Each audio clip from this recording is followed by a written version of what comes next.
It is okay to be a slut. All right, this is probably going to get some interesting feedback, and I'm pretty excited to see it all. Excited to hear your opinions. But basically, I wanted to make this podcast because I find this kind of this weird stigma around sexual relationships, right? And what I mean by it's okay to be a slut is not in any sort of derogatory term. And in fact, I think it's so weird that being slutty or being promiscuous is viewed in such a derogatory way. And quite often, the weird thing is a lot of guys, for example, who call someone a slut, when they do it, it's often because a girl doesn't want to sleep with them. So that kind of doesn't really make any sense anyway. But I don't want to get too deep into that kind of issue. I'm a big believer that men in general need to understand the boundaries and be far more respectful of women. Of course, it's okay to be interested in someone, to be attracted to someone, but if they're not attracted to you and they make it clear that they're not attracted to you, then there is no reason whatsoever for you to be derogatory toward them and use words in a derogatory way. But I want to put more emphasis on the fact that I don't think being a slut is at all a bad thing, right? Being promiscuous, it's part of our nature.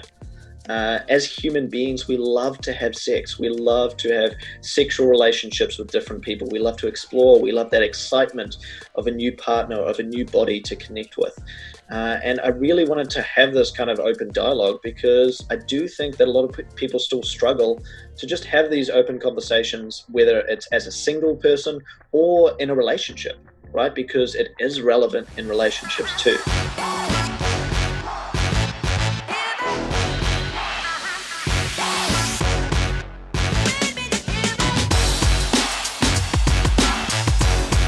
But more on that in a second. So, for all the single friends out there, if you're out there and you're thinking that the world is judging you or external opinions about your sex life are affecting how you choose to express yourself sexually, stop worrying about that.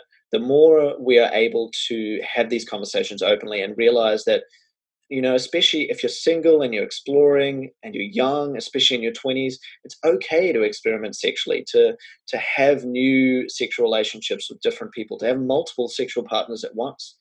The key, though, is respect, right? Respect and communication.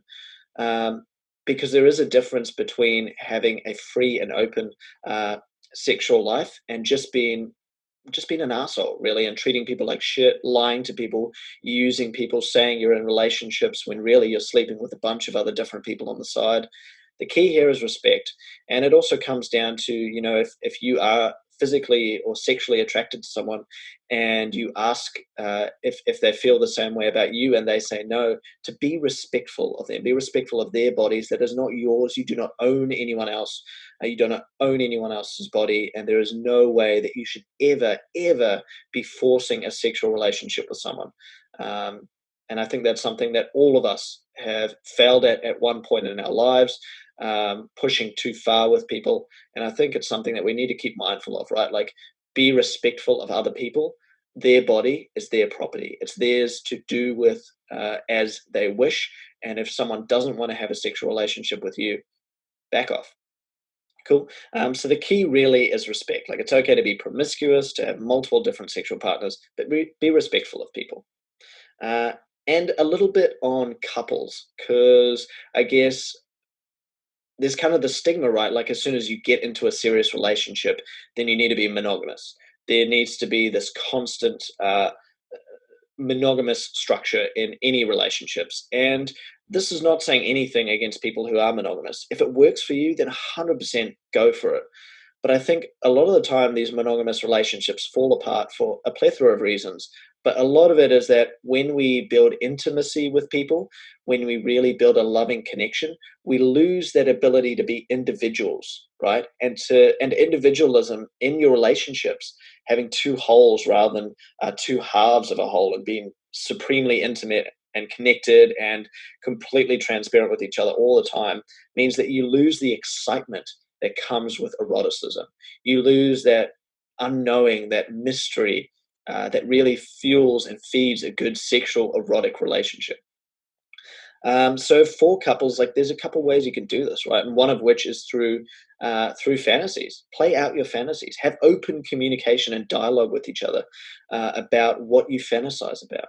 Another one, a really simple one, is to live your own lives, right? You can be in a relationship, you can be married, you can be whatever, you can have kids, but you can still have your own lives. You can still allow each other to go away for periods of time and to live your own lives, to do things differently, to do things separately. You don't need to be together all the time because that constant togetherness is probably going to really affect your sexual relationship in a not so positive way.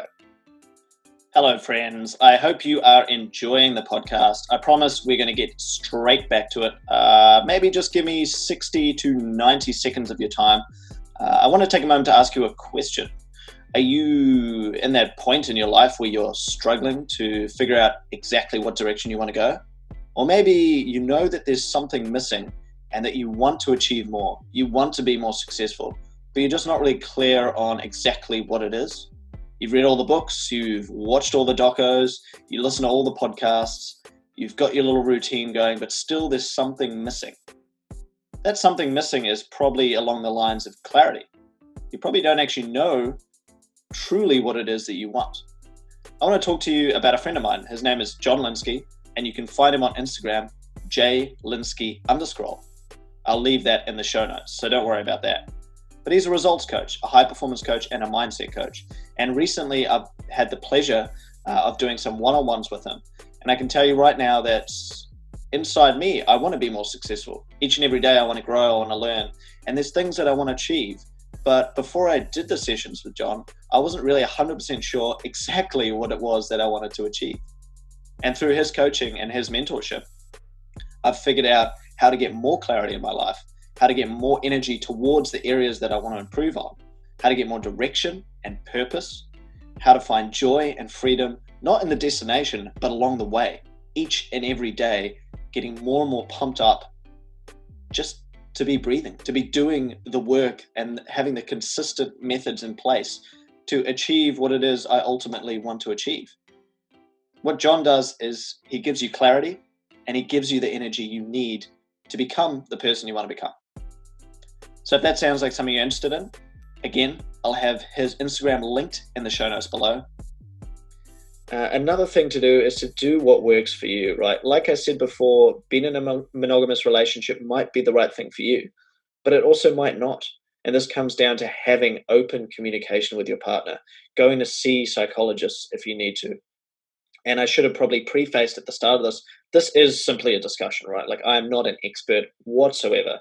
This is just me talking about the things that I've learned through having open dialogues with my partner, having conversations with people who know more about it than me, and reading books from psychologists who work with couples counseling when it comes to sexual health, when it comes to relational health.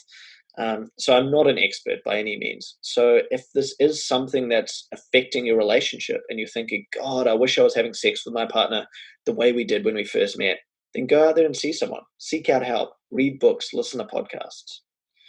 Another one to think about is, we live in this modern world now where it's like, okay, if you have a partner and you're married, then you can only ever have sex with this one person.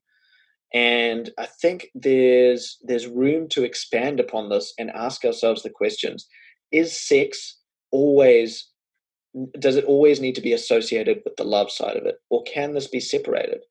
You may have been in a relationship for decades and you might realize that, okay, separating the sex and the love might be a way that we can continue to stay together and appreciate each other, but allow ourselves to have interactions with that third person, have affairs on the side, or be open in our relationships, or be a swinger, And I'm sure there's people listening to this cringing and thinking, how could you ever do that? But I think the important question to ask is your loving, intimate relationship important to you enough that you're willing to experiment and have these conversations with your partner and figure out new ways to stimulate your sexual health in a way that allows you to stay with your partner, rather than pushing and pushing and pushing your limits to a point where you end up having an affair without talking to your partner, lying to your partner, hating your partner, being aggressive towards your partner. A lot of this might be solved by simply having a conversation and deciding whether maybe an open relationship is something for you.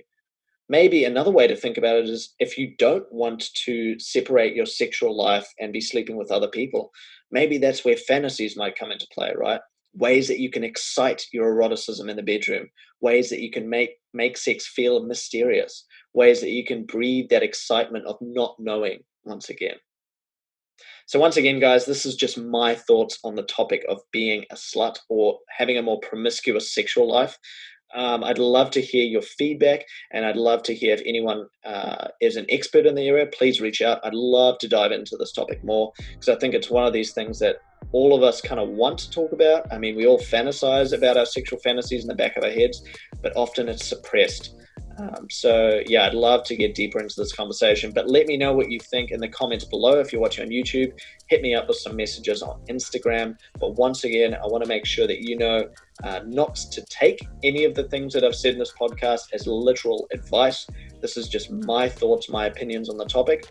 If you're interested, I can recommend a couple of books, one of which is Sex at Dawn, and one of which is Mating in Captivity, and I'll leave a bigger list in the show notes below.